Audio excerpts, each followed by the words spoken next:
Hello friends. Green revolution, IT revolution, internet revolution और AI revolution, इतने सारे changes में किसको फायदा होगा और किसको नुकसान होगा ये प्रेडिक्ट करना बहुत मुश्किल है। साइकोलॉजी ऑफ मनी बुक के ऑथर मॉर्गन हाउसल अपनी बुक सेम एज एवर में हमें ऐसी चीजें बताते हैं जो टाइमलेस हैं। इन्हें अगर आप समझ जाएं तो आप बेटर फाइनेंशियल डिसीजंस ले सकते हैं। इसी बुक से हम 8 ऐसे पॉइंट्स को कवर करेंगे जिसमें से थर्ड पॉइंट आपके इन्वेस्टमेंट के नजरिए को बदल सकता है। तो let's start. Risk is what you don't see. NASA अपने स्पेस सूट्स की टेस्टिंग एस्ट्रोनॉट्स को हॉट एयर बलून से स्पेस में भेज के करती थी।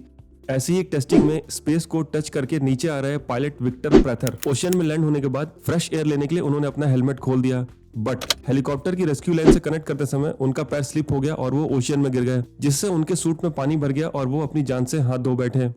नासा जो कि अपनी हर मिशन की बारीकी से प्रिपरेशन करती है, वो इस पर्टिकुलर इंसिडेंट को इमेजिन ही नहीं कर पाए। अगर विक्टर प्रैथर अपना हेलमेट नहीं खोलते तो वो डूबते ही नहीं और बच जाते। पर्ल हार्बर, 2007 फाइनेंशियल क्राइसिस, कोविड-19, 9/11 अटैक, 27/11 अटैक, इन सब में कॉमन ये है कि कोई भी इन्हें प्रिडिक्ट नहीं कर सकता था। ये सारे इंसिडेंट्स फाइनेंशियल मार्केट को भी अफेक्ट करते हैं, इसीलिए लॉसेस को प्रिडिक्ट करने के बजाय उन्हें फेस करने के लिए प्रिपेयर्ड रहना चाहिए। इसके लिए आपको ओवर लेवरेजिंग, एक्सेसिव डेप्थ और इन्वेस्टमेंट का एक ही क्लास में कंसंट्रेशन अवॉइड करना चाहिए। एक्सपेक्टेशन। 2023 में लोगों की कंडीशन 1915 से कई गुना बेटर है। आज हमारे पास better education, health facilities, internet और अपॉर्चुनिटीज हैं, बट फिर भी हमारा हैप्पीनेस और सेटिस्फेक्शन लेवल 1950 से भी कम है। ऐसा इसलिए क्योंकि 1930s के ग्रेट डिप्रेशन और 1945 में वर्ल्ड वार के बाद लगभग 99% पॉपुलेशन की हालत एक ही जैसी थी और सबकी लाइफ में एक जैसा ही इंप्रूवमेंट आया, इसलिए ओवरऑल पॉपुलेशन हैप्पी और सेटिस्फाइड थी। बट उसके बाद इनइक्वालिटी बढ़ती चली गई और कुछ लोगों की वेल्थ बढ़ती चली गई और सोशल मीडिया के आ जाने से उन्होंने उस वेल्थ को शो ऑफ करना भी शुरू कर दिया। इससे आम लोगों की एक्सपेक्टेशन इतनी बढ़ गई कि इंप्रूवमेंट्स होने के बाद भी लोगों का हैप्पीनेस और सेटिस्फेक्शन लेवल नहीं बढ़ा। हम अपनी इनकम स्किल्स को बढ़ाने की कितनी कोशिश करते हैं, बट हमारी एक्सपेक्टेशंस दुगनी तेजी से बढ़ती जाती हैं। इसलिए खुश रहने के लिए एक्सपेक्टेशंस को कंट्रोल करना भी जरूरी है।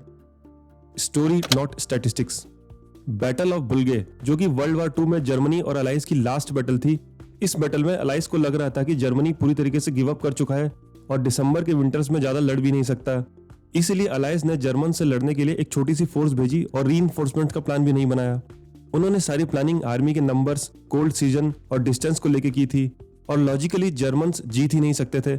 बट अलाइड फोर्सेज ये नहीं समझ पा रही थी कि हिटलर जीतने के लिए पूरी तरीके से फैनेटिक हो चुका है और हिटलर की बची कुची फोर्स बिना किसी लॉजिक और बिना किसी प्रिपरेशन के अलाइड फोर्सेस पे टूट पड़ी और इस बैटल में अलाइड फोर्सेस को काफी नुकसान हुआ। 99% लोग बिजी और इमोशनल होते हैं, उनके पास स्टैटिस्टिक्स देखने के लिए टाइम नहीं है। इवन स्टॉक मार्केट में उन्हीं कंपनीज की वैल्यूएशंस अच्छी होती है जिनकी स्टोरी लोगों को अच्छी लगती है। अगर आपसे भी कोई कहता है कि चाइना में पॉल्यूशन की वजह से केमिकल कंपनीज बंद की जा रही हैं और कंपनी XYZ को फायदा होगा, तो आप कंपनी की बैलेंस शीट में नहीं बल्कि स्टोरी में बिलीव करके उस पर पैसा लगाते हैं। कुछ offers too good to be true होने के बावजूद भी लोग उनमें फंसते इसलिए हैं क्योंकि उनके माइंड में अपनी खुद की एक स्टोरी चल रही होती है। इन स्टोरीज के ट्रेंड को अगर आप प्रिडिक्ट कर सकते हैं तो आप इन्वेस्टमेंट के लिए बेटर फाइनेंशियल डिसीजन ले सकते हैं। काम plants seeds of crazy. 1920s में इन्फेक्शियस डिजीजेस होना बहुत कॉमन था। इसे कम करने के लिए बहुत सारे रिसर्च और मेडिकल फैसिलिटीज का डेवलपमेंट हुआ। इससे इन्फेक्शियस डिजीजेस कम तो हुए, बट लोग और गवर्नमेंट रिलैक्स्ड हो गए और फंडिंग कम कर दी, जिससे 2020 में जब कोविड आया तो हम प्रिपेयर्ड ही नहीं थे। वैसे ही मार्केट्स जब बढ़ते रहते हैं तो सब ये सोचने लगते हैं कि ये बढ़ता ही रहेगा और वो मैक्सिमम पैसा उसमें लगा देते हैं और बाद में उन्हें नुकसान उठाना पड़ता है। इसलिए ग्रोथ हो या रिसेशन, अपना रिस्क लेवल हमेशा डिफाइन कर लेना चाहिए। इससे ग्रीड और फियर के इमोशंस हमेशा कंट्रोल में रहते हैं। Too much, too soon, too fast. 1994 में स्टारबक्स के 425 स्टोर्स थे जो कि 2007 में बढ़ के हो गए 2500, बट इससे स्टारबक्स के प्रीमियम एक्सपीरियंस की क्वालिटी गिरने लगी, जिसकी वजह से स्टारबक्स को 600 स्टोर्स बंद करने पड़े और इससे उनके शेयर के वैल्यू पे भी असर पड़ा। किसी भी अच्छे आइडिया को एकदम से स्केल करने में क्वालिटी और क्रिएटिविटी दोनों डाउन हो जाती है। यूट्यूब में भी लोग चाहते हैं कि उनका चैनल रातों रात ग्रो कर जाए। किसी भी आइडिया को ग्रो करने के लिए 2 चीजें चाहिए, स्केर्सिटी और पेशेंस। स्केर्सिटी यानी कि आपका आइडिया सबसे अलग होना चाहिए और पेशेंस यानी कि बिना क्वालिटी के रहे उसे ग्रो करने का आप में पेशेंस होना चाहिए। Casualties of perfection. इवोल्यूशन का एक सिंपल रूल है, जितने बड़े एक्सपर्ट आप एक पर्टिकुलर फील्ड में हैं उतने ही ज्यादा चांसेस है कि बदलती टेक्नोलॉजी की वजह से आप इररिलेवेंट हो सकते हैं। एग्जाम्पल के तौर पे अगर आप सिर्फ वीडियो एडिटिंग में एक्सपर्ट हैं तो एआई के डेवलपमेंट से आपको अफेक्ट हो सकता है। वैसे ही इन्वेस्टमेंट में भी अगर आपका पोर्टफोलियो एक ही एसेट में कंसंट्रेटेड है तो जितने आपके पैसे बनाने के चांसेस हैं उतने ही गंवाने के भी हैं। डाइवर्सिफिकेशन से आपके पैसे बनाने की प्रोबेबिलिटी बढ़ जाती है।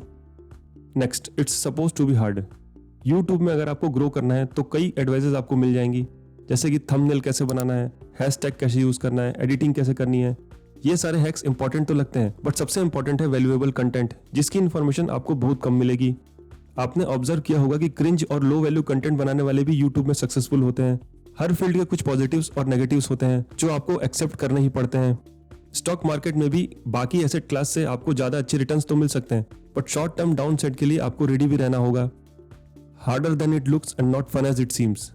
2003-4 में यूट्यूब एक छोटा सा प्लेटफॉर्म था और मीडियोकर स्किल्स वाले लोग पॉकेट मनी बनाने के लिए इसमें ट्राई करने लगे, बट इसके कई गुना बढ़ जाने से आज वो सब के सब मिलियनर बन चुके हैं। कुछ लोगों के पास पहले से ही पैसे थे और वो यूट्यूब को एज अ हॉबी लेते थे।